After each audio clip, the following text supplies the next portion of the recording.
Sin sodaate horiisaa kalaas. Erga sin sodaate maal gootu? Akkam goona isaa cimuutii godheetti wanna gochuu jira. Bakka gooftaa kommasni jedhu eegdu sin sodaate kalaas tokkoffaan arraba jalqabee lammaffaan ragaa fiddee agarsiiste nan lakka akka barbaadan lakkoofsa bichaa himee deema jedhee kana caala sinii saba deemu sin sodaate bakka adeesa.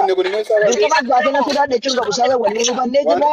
Lammaffaan amma arrabsuu jalqabee isiniin arrabsuu jalqabee kun qaqqabina sodaa fi isinii galee silaa osoo dandeeti rakkoon qabu ragaa tokko tokko isa agarsiisaa deema. Anammoo tuuji marade ragaa tokko tokko agarsiisaanii deema. Tokko tokkoon keetaa fi wanni ishee hojjine. Inni garuu agarsiisu sim jedhee masitti odeessee deemaa jedhe. Ummarii maal jedha bare? Indee? Maal jedha sayyuu qabadhuutii jedha sayyuu dhaggeeffadha. Namni sin jala jiru yuun gaastas dhaggeeffachuudhaaf barbaade meetii haa godhu dhiisa. Namni nu jala jiru kiristaanuu kan isaa caalaa kan inni dhaggeeffatu dhiisaa sen. Waan isin ajjabu jechuudha. Waan isin ajjabu inni maal jedhe jim jedhee muree haasee qabadhuuti fudhadhuu deemi ragaayyoo de. Wanta akkasiisa waldaa keessa barsiisaa jira seemoo.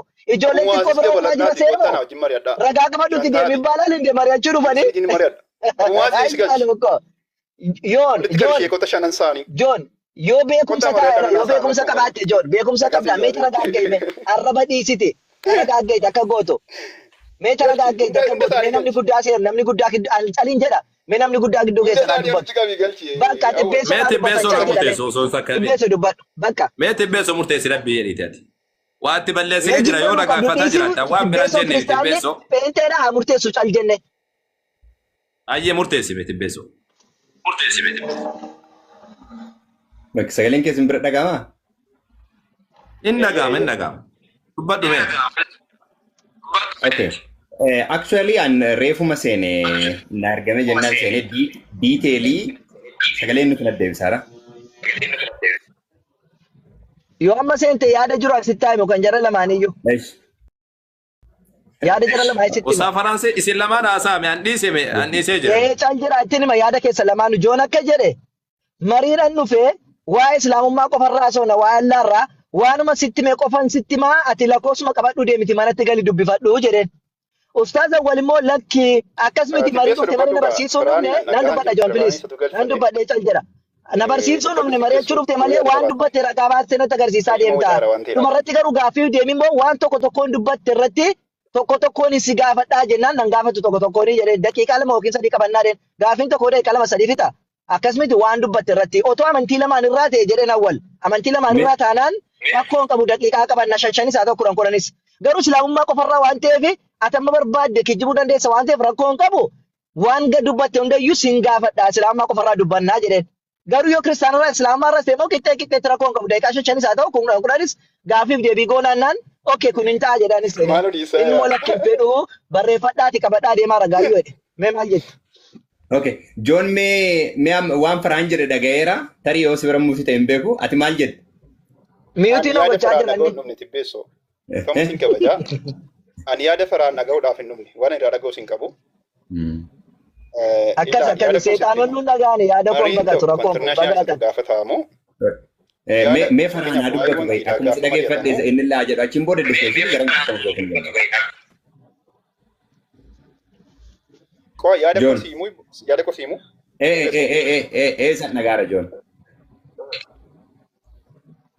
Isa dhaggeeffataa jirtaa? Isa dhaggeeffadhuuti natti deebi'e. Si dhaggeeffataara isaan jedhisi jedheeraan. Ayyee na dhaggeeffataa jirta yoo ta'e Tibbeessoo. Atis marii gochaa turteetta. Ayyee marii gochaa yeroo turteetti Baaybiliirraa yeroo gochaa turteetti kitaabni qulqulluun wangeela akkasii boqonnaa akkasirratti akkas jedhaa jetteeti. Yaadota mariisii ta'an macaafa qulqulluurraa walitti qabattee qixeeffatteeti kan ati dubbattu. Yoo ragaa kitaaba qulqulluun latti yoo qabaatte si jechuudha marii nuti kamiyyuu. Yes. Kuni maalidha marii seeruma qabeessaadha.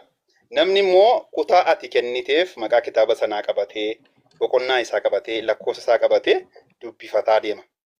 Dhaqee dubbifatee wanti ati dubbatte sun sobaa dogoggora yookaan siin jedhu ta'ee kutaan ati kennite soba akkas hin jedhu.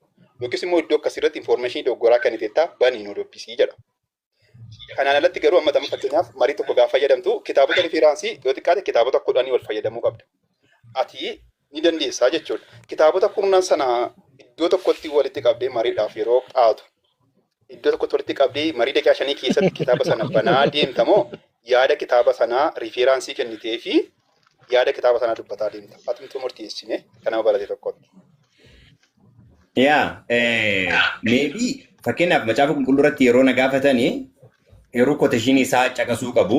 Yeroo quotation isaan caqasan yookaan immoo specifically iddoo isaa yaada jedhu. Fakkeenyaaf yaada sila waan hedduu mari'ataa turre fakkeenyaaf yeroo atiin information garaagaraa kennaa turte ragaan bakka kana akkana jedha. Ragaa isaa lakkoofsa gana. Wanti kun kana jedha lakkoofsa gana. Bifa akkasii yoo dhiyaate I think proof godhuufillee disproof godhuufillee hin fayyada jedhee yaada. Fakkeenyaaf amma macaafa qulqulluu gaafa awwal deemaa ture kana jedhee inni conclusionii kennaa conclusion ati kenne wrong jedhaan. Specifically iddoo san naqee iddoo sun kan jechuu barbaade kana malee kati jedhaa turte wrong jedhaan. Akka kiyya jedhaaran. Kanaaf ammallee ka isaanitti illee probably jedhee kana yaadu ragaa fuulli kun bakka kanatti kana jedhaa ragaa isaa kunooti. Bakki kun kana jedhaa ragaan isaa kunooti.